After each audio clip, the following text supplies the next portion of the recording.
মনে পড়ে मैं हूं ना সিনেমার সেই প্রাণবন্ত কলেজ প্রিন্সিপালকে, যার কমেডি মুগ্ধ করেছিল লাখো দর্শককে। তবে আজ আর আমাদের মাঝে নেই সেই হাসির জাদুকর সতীশ শাহ। 4 দশকেরও বেশি সময় ধরে সিনেমা ও টেলিভিশনের পর্দায় অসংখ্য চরিত্রকে জীবন্ত করেন সতীশ। হাস্যরসের ছোঁয়া, মজার সংলাপ, অদ্ভুত টাইমিংয়ে হয়ে ওঠেন ভারতের অন্যতম প্রিয় কমেডি অভিনেতা।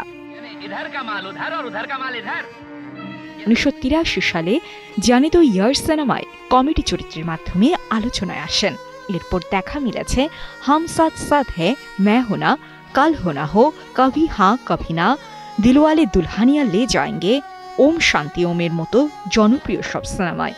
টানা তৃতীয়বার অর্জন করেছে দেশের সেরা সুপার ব্র্যান্ড স্বীকৃতি বসুন্ধরা টিস্যু। টেলিভিশন ভুবনেও ছিল তার রাজত্ব।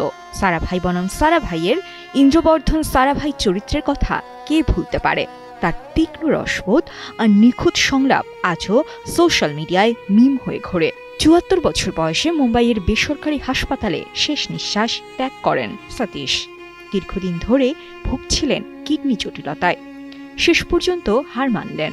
হাসির রাজা এবার কাঁদালেন ভক্তদের, চলে গেলেন না ফেরার দেশে। সতীশ শাহ এমন এক জনপ্রিয় মুখ, যার হাসির আড়ালে ছিল উষ্ণতা, ভালোবাসা আর জীবনের আনন্দ। তার প্রস্থান যেন বলিউডের কমেডি আকাশে এক বিশাল শূন্যতা। उसका एयर कंडीशन बिल्कुल नहीं चलता। वो मिस्टर वाडिया। শাজিয়া ইসলাম, কালের কণ্ঠ।